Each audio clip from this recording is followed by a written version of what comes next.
Welcome back to Krown's Crypto Cave. A bit of a late Sunday morning over here. A lazy Sunday morning, perhaps better spoken, coming at you from Helsinki, Finland. I've never said that before in my life, and that feels very, very strange. Anyways, we do have plenty to talk about, mostly today on the short-term timeframes. We have still held the range, and so I want to be very, very directly and diabolically clear with this.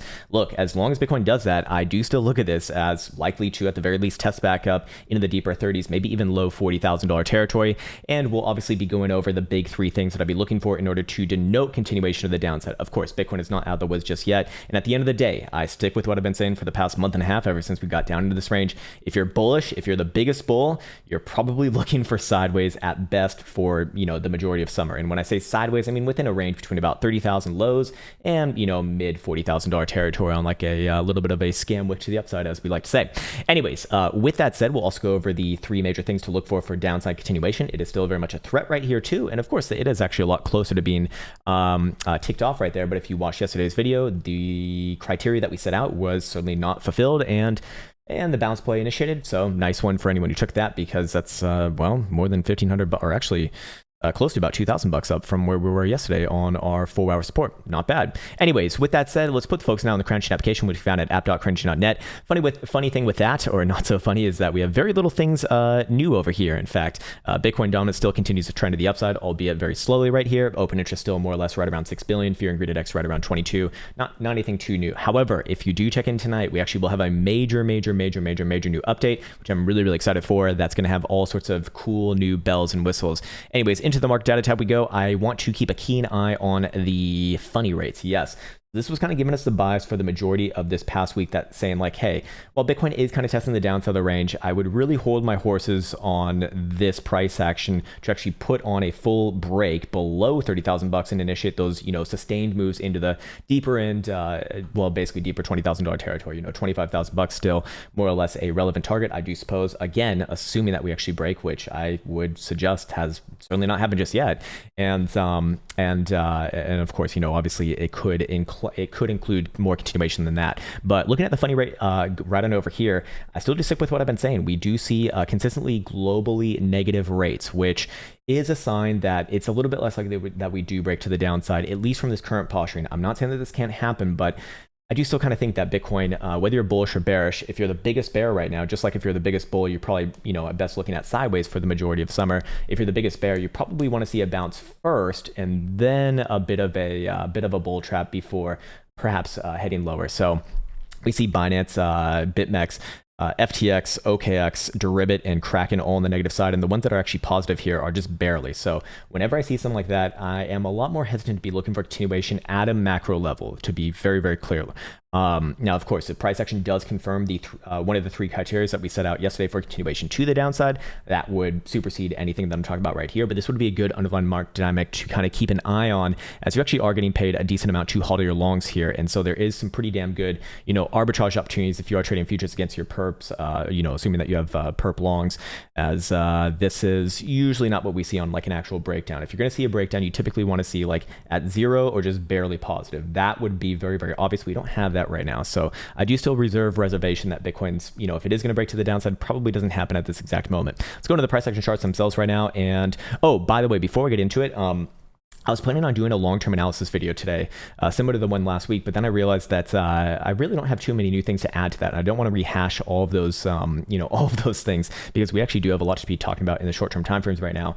However, there are a couple things. I think I'll save that for tomorrow's live stream. One of them actually very hilarious and very interesting, which was pointed out by Mr. Josh himself. So I'll save that for tomorrow, as we really have like a couple of new things to add to it. But if you do want the long-term analysis, the video that I uploaded last week, which is in the long-term analysis playlist, the first one that you'll see with the coffee mug thumbnail, that is still very much relevant. We have not satisfied any of the conditions for either a macro breakout to the upside nor the downside. So I want to be very, very deliberately clear with that. Anyways, I always have a laugh when I bring up this chart right here. This red ellipses is something that I put in pretty much at the beginning when Bitcoin did get in this range around the 19th, 20th of May, after the first initial major drop down.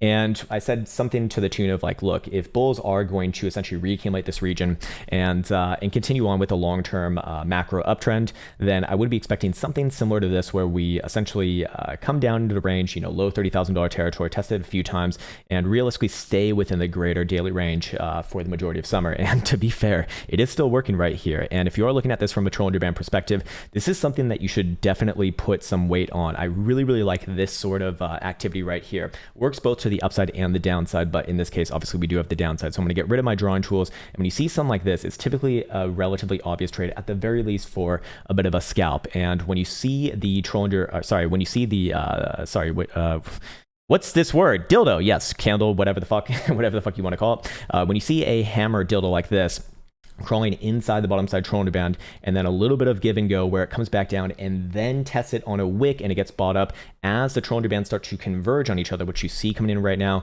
At the very least, you're probably going to get a bounce to, at the very least, your medium-term time frame resistance. In this case, that would have been our $33,000 target, which we spoke about yesterday.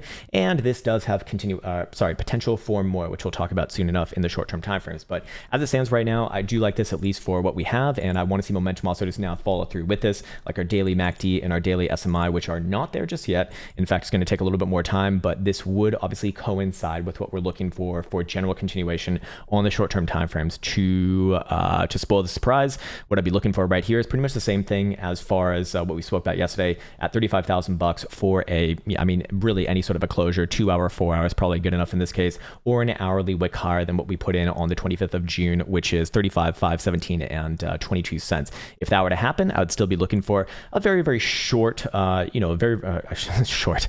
No, I wouldn't be looking for a short. I'd be looking for a very short pullback after a slight continuation to the mid $36,000 territory right around here.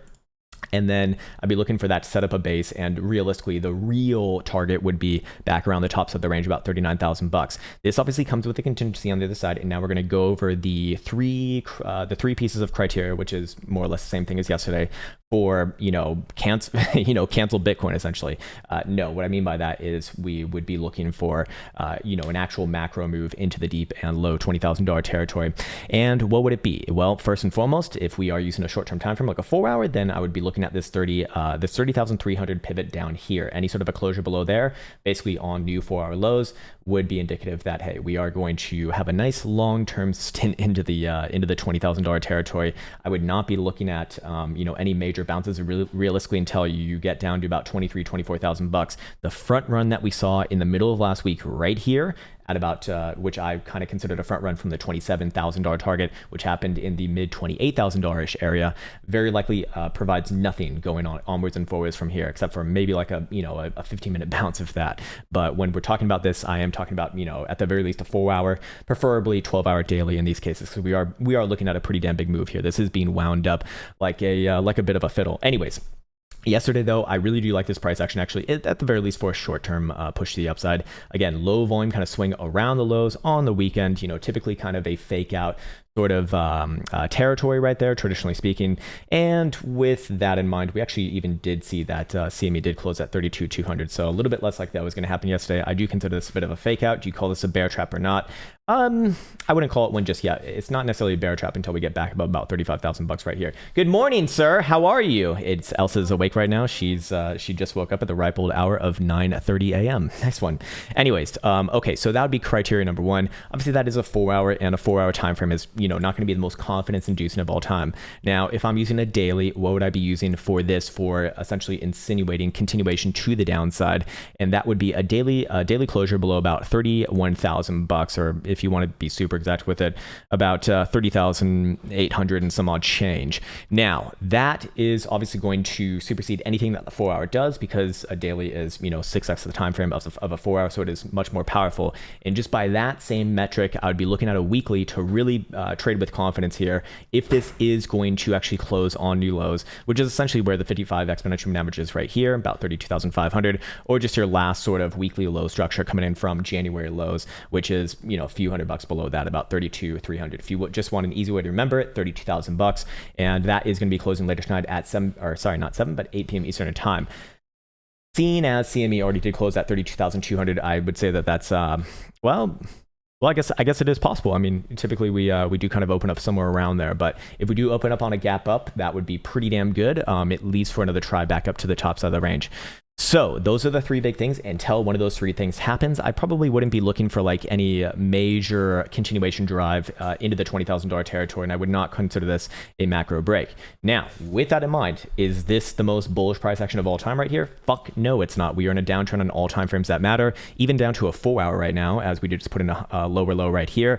So in order to reverse this, what would we need to see? I need to see basically a closure above 35,000 bucks or a wick higher than what we saw on the 25th of June. Once again, I'd look for a short-term continuation about 1,000 to 1,500 bucks higher towards 36,500. A little bit of a pullback right there, and very likely a setup to the 39, maybe even $40,000 territory. At which point we could talk about, maybe even continuation into the mid $40,000 territory. Now, here's the thing: I would not be calling a macro low on this price action until all of these three things I'm about to talk about right now actually happen. Preferably, within the vicinity of like a week of each other, of them kind of signaling off. First and foremost, there is no talk of a macro low at all whatsoever until the hash ribbons do print a blue buy signal. And what do we see right here? The two moving pieces of this continue to diverge away from each other. So what does that imply? It's not happening anytime, not happening anytime soon. But throughout the history of this, and as we did go into, I believe in the last long-term analysis video, anytime that we have seen a blue buy signal, it's all iterations on all 11 of them, except for one, we have seen that the macro low was in on the prior daily low to that blue buy signal being printed. So in this case right here, until we get that, it's really not even a topic of conversation as far as I'm concerned. Now, the next one would be just as important as well, and that is going to be a daily printing a higher low as well. And do we have anything resembling a higher low right here? No, we don't. In fact, we have a lower low, and this is a downtrend, and we even have a death cross on the daily as well. So in order for that to happen, a lot of time will have to transpire. It's not happening today, is what I'm trying to say. And then the next one, and a very powerful one as well, would be the BBWP, of which we do see that it is going to come down a little bit here. The moving average is still positive on it, so I wouldn't say that it's a done deal just yet. But we do have several pieces of the BBWP narrative in place where we did hit 100 percentile on that first downside move. That's what we expect to see on extremes, which is what we saw right here in March, coronavirus dumb times, and then the little bit of the year prior in November, December on that massive dump from 6,000 to 3,000. These are extremes. He's got 200 percentile, and so did this last major dump over here. Obviously, these ones over here were upside moves, so not of the same cut, but in this case on the downside, what I want to see next is I want to see the BBWP get all the way down, preferably into the single digits. The lower the better, as that is what we have seen in the past. Again, this is your coronavirus right here. It's not till we get down to the single digits where this thing really proved itself, put in some higher lows on the higher term timeframes, and realistically, these were really like the safe buying points over here when it started to prove itself back above about 8,000, 9,000 bucks. The time before that obviously was right on over here. Again, we see that it trends all the way down to single digits, literally right before the macro breakout from 4,000 to 14,000 bucks. And this was obviously accompanied by, a slew of higher lows along the way. And we obviously did see the hash ribbons indicator, signal off a signal, if that's not redundant enough, along the way as well, actually right here. So the hash ribbons actually happened first in this case, then the higher low, then the BBWP came into play. Same thing, I believe, on a coronavirus dump right here. Yes, we do. Actually, no, this one did print a higher low first on the daily, then the blue buy signal, and then, of course, the BBWP lifted it off just a little bit later.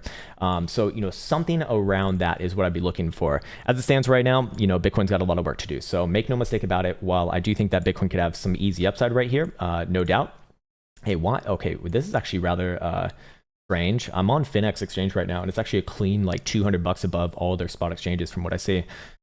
Interesting. Must be the old tethers at it again. Anyways, so what's an easy signal that we could be looking at today if we're not just looking at straight up price action, which I spoke about earlier? Well, that would be on the daily right here, and we do have perhaps another phantom drive of bull div coming off the low. So this would be a very, very, very, very good signal if it does happen. It would essentially resolve that hidden bearish divergence signal that took us all the way from 34.5 all the way down to our current lows, and that would be good enough for me. Very, very likely front running a price action signal, that is, if I can get out my words properly, above that last prior pivot right here, getting about 35,000 bucks or 34,500-ish region realistically on your higher term time frame closures, like a 12-hour, which would actually be even better for me too.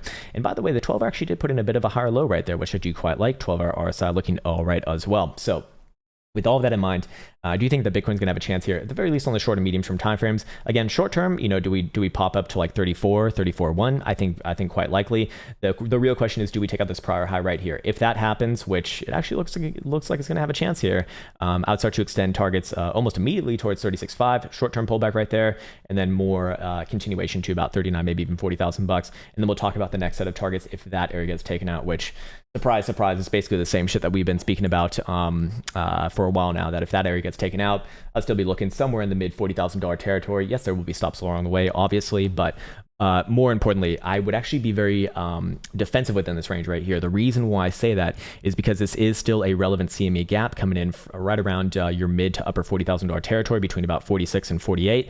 That would be still, rather compelling. And we obviously do see, I believe, what was it? Oh, yes, that's right. If we do take I don't even have it on there anymore. If we do take a Fibonacci retracement right here on a bearish, on a bearish estimation, where does that put our 618? Puts it right around 51, and then our 0.5 right around 47.5, which is right in line with that as well. So good confluence, as that typically is your bull trappy area. So even if we got a bull trap within this region, let me go over a situation right here. If we got a bull trap within this region and then also printed the 3 signals that I'm looking for on a macro low, I would still actually be looking for price action to come down, maybe aggressively to like upper 30s, maybe low 40s. But ultimately, that very likely does put in a higher macro low, preferably on like a 3-day, 5-day, or weekly time frame, and then that would look good. But still, drawing it out throughout the most of summer is like one of the most important things. I can't harp on this enough. When you have a 3 to 4 month long distributed phase like you see right here, you want to see something of the same, cut on the other side. And in this case right here, we've only been in this range for about a month and a half, to put things into perspective. I know it feels like it's been for forever, and it's definitely been a more difficult trading environment, no doubt about that. But if we are going to look at this as potential macro low, which I would say is not negated just yet, although it's certainly questionable, that is, we'd want to see it in there for like another, I don't know, about 2 months or so, somewhere around there would be about right. Anyways, by the way that CME closed out the week, not fucking good. I will say, not fucking good at all.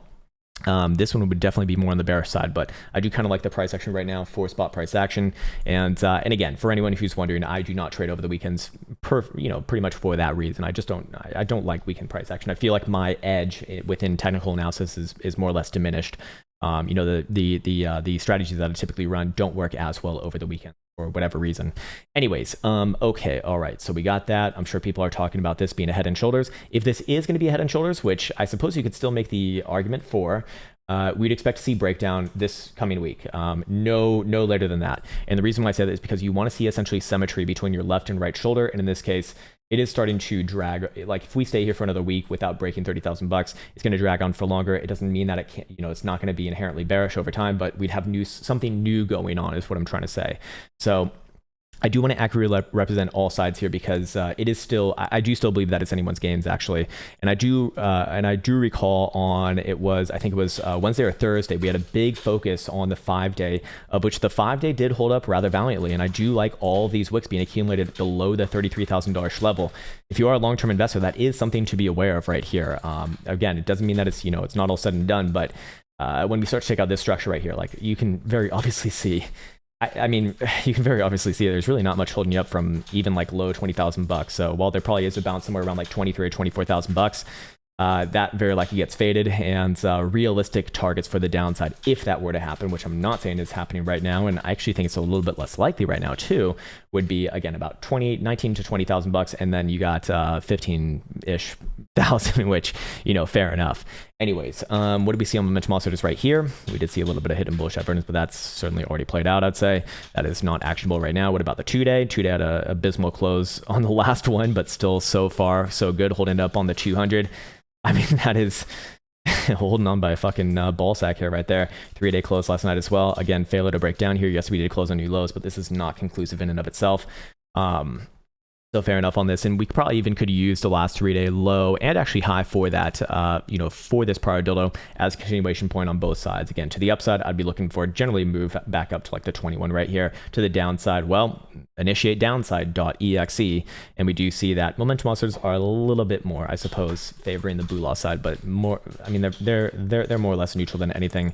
I do look at this as essentially putting in a higher low right there, and do we have a lower lows on price action? Technically speaking, we would, but that is not going to be confirmed until we take out the last 3-day high high. So if that were to happen, we will have bullish evidence on this, and natural target short term would be about 39 based off that. But that is a 3-day. It's not closing today. It's not closing tomorrow. It's actually closing. It actually is closing tomorrow. No, it's closing the day after tomorrow. That's what I would mean to say at 8 p.m. Eastern Standard Time. Let's see. What else do we have here to go over right now? It should be noted that on the daily, we do have an exponential moving average death cross. I can't speak. I typically don't like trading against that, and we do see pretty much all major moving averages in a bearish posturing. The last one that I'm looking for is the cyan 89 to go to the downside of the 200. Again, doesn't mean that we can't have a pump up into it, because this is not like the most obvious one of all time, and not the best one that I've seen. But it would imply that the next move up into the 40s is very likely going to get pushed back. Like, I don't think that Bitcoin's going to V-bottom out. It's obviously not fucking V-bottoming out of here. It would have V-bottomed to like maybe over here, right?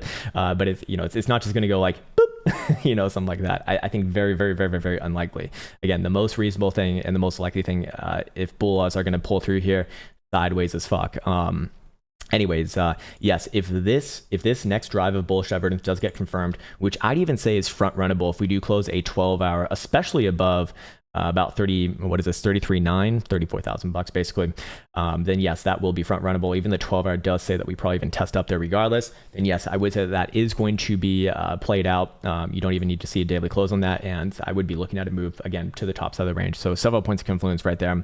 We can also go over here into our momentum charts, which we do have a few interesting things going on. We do see daily Stokes have actually crossed the upside for the first time in about half a month actually. So this turned down in 16th of June. Let's actually see what price action's been since then. Yeah, it was literally right here. It was one day after the current high of the structure, and that led us all the way down to the downside of the range, but still failing to break lower. It's not a bad thing is what it is. But 31,500 is the magical number right there. So that perhaps could give you a bit of a front runnable sort of thing to be looking at for a break to the downside. Remember, my daily criteria for that would be a closure below 30,800. So if that were to, if Bitcoin were to close below 31.5, you'd see daily momentum turning to the downside within the bearish control zone, and it's right around that precipice anyway. So it probably would break at that point. So you could maybe move that up a bit to about 31.5. So fair enough. I'm curious what the 2 days looking like. 2 day is down and not turning up anytime soon, as long as below 37. That's not good. And also rejecting getting out of the bearish control zone. Realistically, that is not fucking solid strength right there. 3 day again just closed last night, and that is remaining to the upside as long as above about 32,850. So we do see a lot of confluence coming in within these, like 31.5 to 32.5-ish regions on these time frames, which I do believe really does get the macro rather well. 5 day, what are we looking at right here? This one could have a chance to turn up on the next one. Again, 34.3. And realistically, the 5-day Stokes have actually gotten everything really, really well here. Actually, if you want the next sort of cheat codes on these ones, this would be it in my opinion. Turned down on basically 11th, somewhere between 11th and 16th of April. That was pretty much around the all-time high of Bitcoin right there. Did give you a few, actually all these were actionable signals right here. So turned up right here. That was about on a closing price 46. We work our way up over the next week and a half to 58.5. So about more than a $10,000 gainer right there, even though it doesn't look like much. Then what happens after that? We turn down. Where does that happen? Literally, actually, that would have been a terrible signal. So fair enough. That is why trend does matter in this case. 5-day trend is to the downside, I should say. But yes, I think other than that, they've been pretty damn good. Hold on, what does this one look like right here? Yeah, we did get a nice pullback based off that, yes. And that just allowed it to kind of reset. This one over here worked very good. This one over here to the upside, phenomenal. This one over here to the upside, okay, from closing price 11 all the way to 12.5. Yeah, not bad. And over here, downside did play out, to be fair, from 10.5 all the way down to 8.9, it looks like.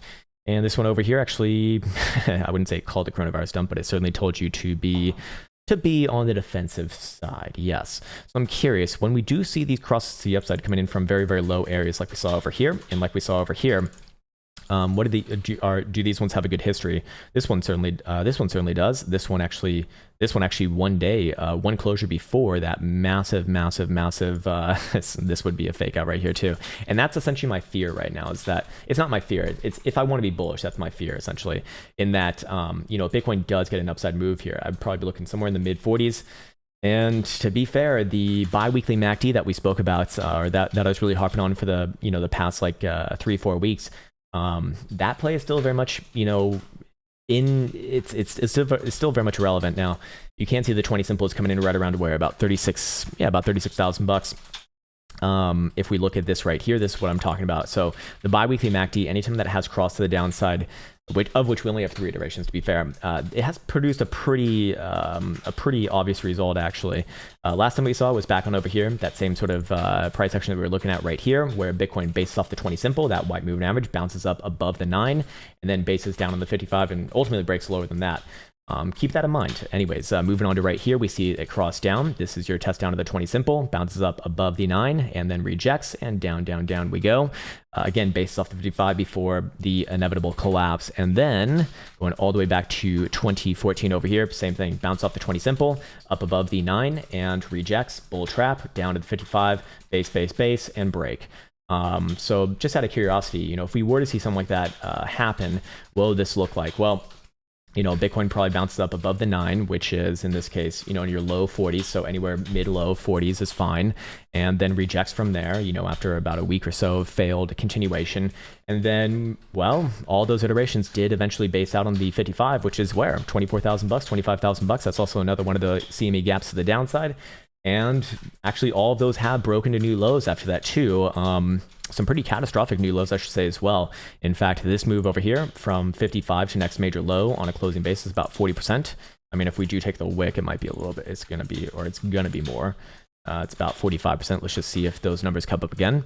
This one over here breaks below the 55 to next low, closing basis about 43%. Very interesting. And this one over here, same thing, breaks below the 55, so 55 to next major low. On a wick basis, about 55. On a closing basis, about 40. So closing basis, about 40. On a wick basis, a little bit more variable there. But we do see consistent results, I would say. And just out of curiosity, if we were to just shave off 40% from the 55, what would that look like? And that would actually bring Bitcoin down to like 13.5, 14,000 bucks. Just saying. So while I am a little bit more on the optimistic side right now, at least for the short term, make no mistake about it, this can get very, very nasty if Bitcoin does break down, and many things, actually more things, do point to the downside than the upside, as we did go over in last week's video. And in the next couple of pieces of information that I did some research on this past week, they actually support more downside as well, to be fair. So it is certainly not all for naught right now. It's certainly not a battle that is won by the boo laws by any stretch of the imagination. Again, until we get those 3 signals that I'm looking for a macro base, there is no fucking talk of that. I'll put it that way. Anyways, I also want to bring this up as well. The time frame that Mr. Paranoid passed me in the Discord, it's still working, which is incredibly interesting here, because we do see these anchors. And for all the people who are asking where the anchors are, that'd be about 20th to 21st of October. And then this first major high right here, 21st of February. It actually lined up pretty damn good with all of these downside pivots. Now we have gone to the 2-spot extension right here. Now, I have no idea if this is going to be true or not, but I have heard that when you get to like the next round number, that is, so 1, 2, 3, 4, 5, that's when you could maybe perhaps expect a change of behavior in these, because all these obviously have come to the downside thus far, and we did just hit the 2 extension yesterday, and well, so far it is acting as a bit of a pivot. I do not put that much weight on that, but I do think that is rather interesting. Also, goddamn moon phases are at it again, because we do have a bull moon down here. Then again, it's like, do you think that that's legitimate or not? When, I mean, technically speaking, on the actual moon day, I guess we did dump down from about 35.5 all the way down to 31 or 30,000 almost even. So again, take it as you will. I think these are interesting things to be looking at, but not something that I'd be basing any trades off of, because I just don't trust it, man. It's fun stuff to be looking at, though, I would say. All right, so back on over here. This video is already about 28 minutes, perhaps 28 minutes too long. I'm going to go over Ethereum as well, just because Ethereum is a lot more obviously bearish. This chart just looks absolute dog shit to me. And realistically, for a lot of the altcoins here, they do not look very hot. And that's also another point, certainly in the bear-all's court. We'd want to see this market more or less kind of moving together, but it would have seemed to me that if Bitcoin does bounce up from here and puts in a bull trap, let's, again, somewhere around 40 or maybe mid 40,000 bucks, the best that most altcoins are going to do is they're just going to carry out with these macro lower highs. So, if Bitcoin were to do something like that, maybe this one pops back up to like 22, 2,300 bucks, but That's just another lower high. And this, this does not look fucking good right here on its own. Looking at the weekly, we're about to give up the 21 exponential average for the first time really since this rally began, like all the way back on over here. I mean, this literally told you to long in April 2020. And, for all the shit that I get about moving averages, which I think is just kind of silly to begin with, like I've been using these things for 10 plus years. The funny thing is that still seems to get it rather well in this case. Even the most like generic, the most fucking generic, simplistic analysis with these is hilariously powerful in crypto. Gets the 21 right here, rides it the whole way up. All tests down to the 21 have been phenomenal buys until this right over here, which we are in danger of breaking today. In fact, at 8 p.m. Eastern time with any sort of a closure below about 31.50, it looks like is where it's currently at. So fair enough. If that happens, it will have a negative slope as well. And realistically, targets down to like 1400 or 1300 are not out of the question at all whatsoever. And this is not just, of course, Ethereum. This is Litecoin. Well, Litecoin's already pretty wrecked right there. This is also, I believe, Monero. Monero actually did make a new high, so that's actually pretty damn good. But still, same thing. Actually, already held below the 21 in this case. What do we got on XRP? XRP certainly wouldn't do this either. Wait, maybe we already looked at this one, but yeah, same thing right there. BNB, I'm curious where this one's at. It looks like the same fucking chart right here. What else do we got? Well, I guess gold's not trading right now, but what else can we look at? We gotta look at Ethereum, obviously. Where's my other ones? Linkies. Where's my link? Oh my god, Linkies coughed it up a long time ago. And we got Dogecoin right here. This one is the one that throws me for the biggest loop. So someone actually did correct me yesterday, and I actually really appreciate this, that because I've been saying that Dogecoin has no active development going on, apparently there are some developers on it, especially due to like this new sort of craze that's going on here.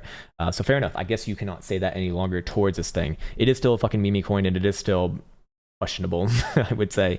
But to be fair, if you are comparing, dump to dump, this one is acting as one of the better ones. Actually, it quite literally is. Not saying that like with, I'm not saying that to like shit on anyone else out there, but it is a fact as it stands right now. The problem with this is that I do still believe, regardless of whether there's going to be development on this or not, just like all the other coins that do have active development on it for a long period of time, this one will inevitably find its way back down to single digits. So I look at this as kind of like a marker of health for the absurdity within this market, right? And the absurdity within this market is still quite high, I would say. But if Bitcoin bounces up here, I would look for Dogecoin to actually have one of the better bounces. Funnily enough, you have an obvious continuation point above 25th of June high. To the downside, you got an obvious basing point right just below 20 cents in that case. Jesus fucking Christ, man, just insane. But I believe that we've kind of hit most of these, or we beat all these horses to death by this point. We'll go back to Bitcoin really quickly here, and I think it's time for me to do a little bit of closing words. Again, looks like Bitcoin does have a little bit of short-term upside. Actually, before we do that, where's my momentum charts right here? We didn't go over short-term time frame momentum. 4 hour remains the upside as long as above 31.2. Not bad. Actually, about to get out of the bearish control zone as well with another successful close or two at the very most. 3 hour already up there, already out of it as well. Remain to the upside as long as you're above 30,950. Good. Bi-hourly is showing 31,800, getting up there though, and hourly is showing 33,150-ish region. So hourly says that we have to continue from now. In fact, hourly says short term, probably a pullback. Do we pull back down around 32,000 bucks for CME Open? Looks like it could be rather likely here. But I want to see Bitcoin, if the short-term timeframes are going to pull through, put in something resembling a higher low here on like the hourly or 2 hour. Anywhere above 32,000 bucks is fine. Below 32,000 bucks, that really gets called into question, and put on your fucking hard hats once again, because downside is perhaps inevitable. I'll also throw this on as well. This is actually rather funny here. So yesterday we went through the whole Wyckoff analysis, and I got some very interesting comments. At least someone was saying that you need to compare volume profile and whatnot on these lows. And realistically, if you are looking at this from a volume profile perspective, what you want to see on Wyckoff accumulation lows is you want to see the bigger nodes coming in at the bottom. It's kind of funny that this person brought this up, but this would actually be again negating the Wyckoff accumulation schematic, which doesn't need to be followed one-to-one anyways, but if you are looking at it from this point, this is not a bearish volume profile, right? Or sorry, this is not a bullish volume profile right here. And we do see a big pivot actually right around 37. If we go down to the short-term timeframes and look at it from like right here, again, still, that is not what you want to see. You want to see it being built up from the bottom. You want to think of it as like building a skyscraper, right? You start from the fucking bottom. You want to build that up as strong as possible, and then that allows you to go higher and higher. Kind of bad analogy perhaps, but my point is right here is that this would not be it at all. And you can see that if we do start to close, especially below about 31,000 bucks, like kind of all air for most of the $20,000 territory. Again, from this perspective, a little bit of activity at 23 and a half. Other than that, you got 20,000, and then macro style. Let's see. I mean, macro style really can go deep there, but I'd still say like worst case scenario, and this is not happening today, but if it were to happen, worst case scenario is probably like 13 or 14,000 bucks in my opinion. So again, as always, we are traders on this channel. At least that's who we cater to, and so understand that we do have to prepare for all situations, because blindly holding and blindly selling without any real plan is not, in my experience, a very good thing to be doing. So I think this is a good place to leave off this video. It's probably a little bit too long anyways, but I think we hammered out a lot of things here, and it should be a very interesting week that is coming up here. Again, all time frames pretty much that matter are in a downtrend right now, up to a weekly. So if we do hit one of the three things that I'm looking for to denote continuation of the downside, it will be swift, it will be nasty, and it will be relentless, and it will be unforgiving as well. I would not really expect any like major bounces until you get to the deeper $20,000 territory.